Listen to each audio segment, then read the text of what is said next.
Hello, everyone. Thank you so much for that warm introduction. My name is Shreyans, and I'm standing between you and your lunch today. But you know what is actually standing between your campaigns and your successful marketing campaigns is the right data strategy. In 2024, app marketers in India spent close to 4.5 billion US dollars. That led to about north of 13 billion app installs. With the media consumption rising, it is imperative for we as marketers to ensure that our data strategy is as dynamic as our audience. So today, we are unlocking one of the most powerful assets in digital marketing, the data locker. And for that, with a huge round of applause, let me welcome Rachit Pradhan, Director of Marketing at ZEE5.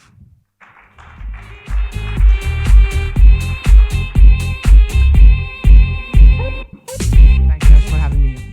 Thank you so much, Rachit. It's a pleasure. So, getting into the topic, OTT landscape in India has witnessed a phenomenal growth. We have close to about 550 million OTT users in India, and this number is expected to double by the early 2029.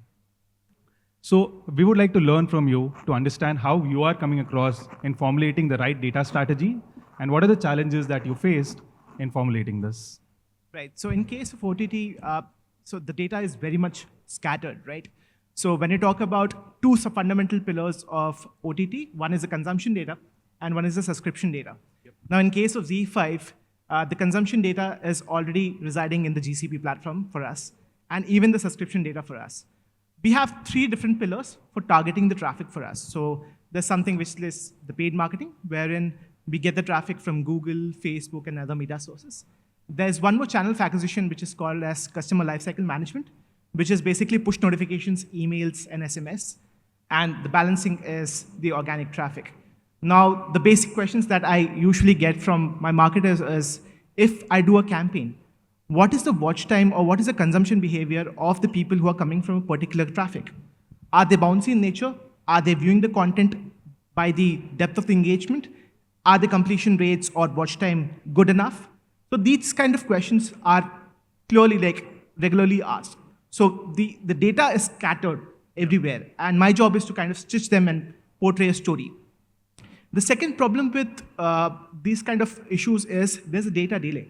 So whenever you run the campaigns, right, the insights come with a D+1 or a D+2 lag, right? So again, you have to live with that kind of delay. The third challenge, again, is the limited scope, because the data was being stored in Excel formats. So the granularity of data was not as per the expectation. So we could only maintain the subscription funnel, that too at a campaign level. So there was no maintenance at an ad set or ad level, right? And because the data was being maintained in Excel, security and the security compliance was again a big issue. So yeah, I mean, we had to ensure that nothing around IDFAs, user IDs, customer user IDs, AppsFlyer IDs have been maintained. So we had to hash them. So yeah, these were the big challenges. Got it, Rachit. This also brings me to the question that we as marketers are sitting on huge volumes of data. It's technically a treasure chest of data, but without the right key, it's just a potential of heavy box. So how are you and your team actually implementing a solution to overcome these challenges? Because every challenge is nothing but an opportunity at the end of the day. Right, so we've used Data Locker, and Data Locker is like the streaming data service by AppsFlyer, which kind of dumps the data in your regular storage, which could either be AWS, GCP, or anything. So the beauty of Data Locker is the integration. It's very straightforward. All you have to tell your data engineering team is the GCP bucket where the dumping has to be done, the project ID or the app ID, and the data set name. And boom, I mean, you get the hourly level data, right, for acquisition and for the retargeting campaigns. It's as beautiful as that. It's great to see how the synergies are working in place and ensuring a seamless integration of the solution. What were some of the immediate benefits that the team realized upon implementing the solution? Right. So in terms of the immediate benefits, because we were doing a 4-hour kind of a stream, so the insights which were available at a D+1 or D+2 lag, right, they came within the same day. In fact, in span of 4 hours, right? We were not maintaining the granularity of data. We couldn't go beyond campaign level. Now, if you talk me, like we are doing around almost 25 plus events in terms of high revenue, and each event is having almost 45 dimensions. Wow. To just give you an insight, we are ingesting 74 million records daily, right? That's the kind of huge. That's huge, Yeah, right? yeah. And because we have also started showcasing live stream events, so it's very important for us to monitor and control the traffic if one of the channels and one of the arms are not firing properly. So in that case, this is invaluable. And again, because the data is available at ad set and ad level, so putting KPIs like return on ROAS or a funnel from install to viewer or from viewer to subscription becomes very easy. Makes sense. Thank you so much for sharing this. It's interesting to see how the solution is able to handle huge volumes of data. Speaking just about numbers, it's north of 74 million plus. That's crazy amounts of data. How you have realized the benefits, what was the impact that was driven with the solution? Right. So the immediate impact was seen in terms of the efficiencies. So just to give an insight, the ROS at an ad set level and an ad level, we were able to improve by 40%. Right. In terms of efficiencies, if I talk about AWOD, which is cost per unique video viewer, right, that came down around by 30%. We were also able to optimize the cost per subscription by 50% in certain cases. So it was phenomenal in terms of achieving that efficiency. Not just that, the granularity in terms of ad set and ad level. So for me, I could now answer that, okay, at an ad set level, this is the install viewer to viewer ratio. At an ad level, this is my LTV or this is my cohort retention, which is again invaluable for my team. And again, if I have to do any kind of anomaly detection, it becomes very easy for me because at a particular day, I know, okay, if the overall traffic is got affected, which is the particular arm which has got affected, within that, which is the ad set which is not firing properly or which is the creative which is not firing properly. Are my bids doing fine? Are my audiences responding properly? So I have all these questions in the span of 4 hours, which is great. That's amazing to hear that. In fact, how you are able to optimize your budgets in an hourly basis, and on top of that, able to optimize at an ad set level and not at a media source and campaign level. That's pretty impactful. Fantastic. Thank you so much for sharing. In fact,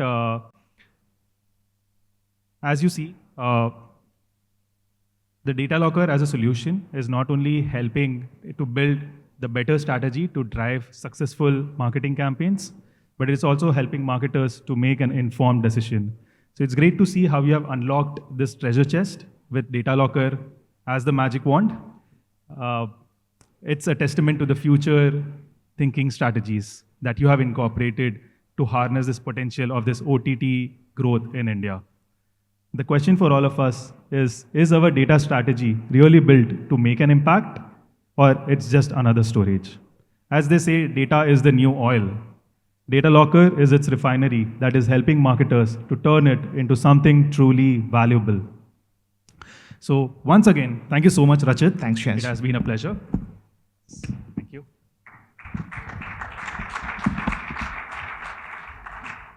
So now let me move on to the other side of the spectrum, which is marketing is all about, in fact, creating, communicating, and delivering sustainable values. It is said that more than 90% of the users, when nudged at least once in a week, they stay with your app much longer, thus driving higher LTV. Today, we are unlocking audiences that not only helps marketers to drive an efficient retargeting campaigns, but also with cross-channel user acquisition strategies. For that, with a huge round of applause, please welcome Prashant Satam, AVP of Marketing at Kotak 811. Thank you so much, Prashant. Thank you for having me. Great. So Prashant, in 2024, talking about the finance app downloads, we had close to about 1.5 billion apps that were downloaded in India. And this is growing at a CAGR of about 15% year on year. That means that marketers today have access to humongous data at their disposal. We wanted to understand and learn from you how you have incorporated a data-driven solution via audiences that has in fact helped you to drive retargeting campaigns efficiently and thus have a better cross-channel user acquisition strategy. But before we get there, can you also share some light on the challenges that you faced while incorporating audiences? Yeah, so retargeting and the cross-channel has a lot of challenges. So for an example, cross-channel targeting, platform like Google, Facebook, or programmatic for that matter, work in their own silos, right? So uploading the data in these platforms is a cumbersome activity and it takes a lot of time, right? That's one of the challenge. And another is retargeting. If you have a static list of audience, which is not updated dynamically, then you might end up with targeting user who is already converted. Or the worst, you will target you will miss out on somebody who need that last nudge. So these are some of the problems.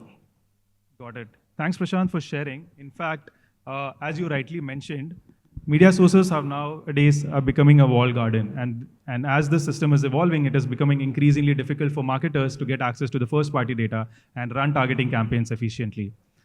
This brings me to the next point to talk about how are you driving hyper-personalization at scale while ensuring that your end users are not bombarded with a lot of nudges, but in fact, it is creating a something meaningful connection with the customer.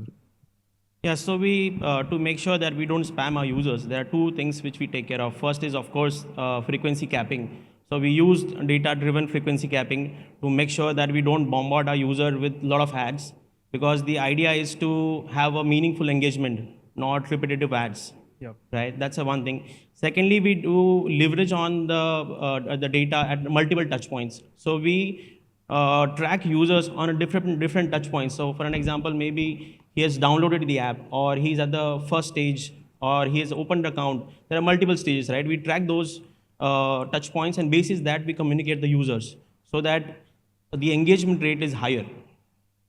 Got it. That's how we do it.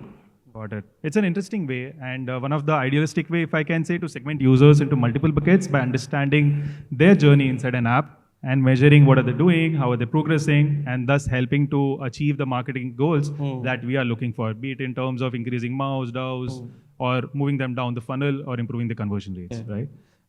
So that's very interesting. Upon implementing this solution to overcome these challenges, what were some of the immediate benefits that you realized? So, like as I said before, so we segment the users basis their interactions, be it mid-level or the top level, but we go deeper with the help of this audience feature. What we do is we segment them basis the OEM, basis the city, and that becomes very easy for us to target these users. And the best part of this, I will say, is one touch push. So with the just click of a button, I can create an audience. Maybe suppose somebody who is transacted in last 30 days, or who has not transacted in last 60 days. So I can create any list the way I want with just click of a button. That's the best part of it. It's amazing to see how a single solution can help you integrate multiple partners, connect seamlessly, and even in fact push your first party data from your CRMs and effectively segment users, and then finally nudge them at the right moment, right time, and right place. Now, once the team had initially realized that, okay, these were the initial benefits, what was the actual impact that you saw upon implementing audiences with respect to migration, cross-channel user acquisition, and also efficiently running retargeting campaigns? One of the biggest use case, I will say, so those of you who don't know, so Kotak Mahindra Bank, so Kotak 811 is a part of a Kotak Mahindra Bank. And so Kotak 811 is a digital banking solution, basically zero balance account. And when we started this Kotak 811 digital banking, we realized the need for, so we have a main banking app which catered to all the audiences, all the users. But then we realized that there is a need for a separate app for Kotak 811 users who can do the digital banking, right? So that's when we created a new app altogether for Kotak 811 users. And this audience feature came in very handy for us to move these old banking users to the new app. Because for an example, if I go and touch somebody who has done transaction in the last 30 days, that means he's an active user. I better not play around with this user, right? He's active. Let him be there on that app. We can migrate him later. So what we can do is probably nudge the users who are dormant, nudge the users who have not done transaction from last 1 year. So this is how we segment, and this feature came in very handy to create these kind of audiences with, again, as I said, you can click a button and then implement this. And this drove us at least 2x of a user in one fourth of the cost. Wow, that's amazing to hear that. If you can also throw us a little bit insight about how you were able to drive efficient retargeting campaigns.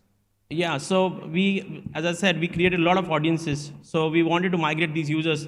And whenever, before this, what we used to do is we used to create the campaign using CDP. So we used to transfer the data from our CDP. And then if we want to work apart from this Google or Facebook, if you want to work with some partner, then you need to have SHA 256 and transferring the data through that, right? So that hassle is gone now. I can just transfer this data to any partner, whomsoever I want, and any segment. So that becomes very easy for me to create a campaign. So campaign which used to take around 5 days or 4 days maybe, now I can do that in few hours.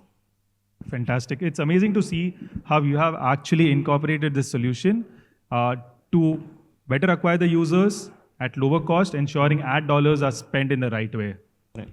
Wow. It's pretty amazing to learn Kotak's approach towards audiences and how you are trying to acquire users and retargeting them efficiently. Your approach shows the precision targeting isn't about just algorithms, but it's about building some meaningful connections. Correct. Now the challenge for all of us is, are we actually listening to our customers, measuring all the data points, or are we just broadcasting them? If there is one thing that we have learned from today's session, is that data strategy and audiences are just tools. They are superpowers if used correctly. True, I agree.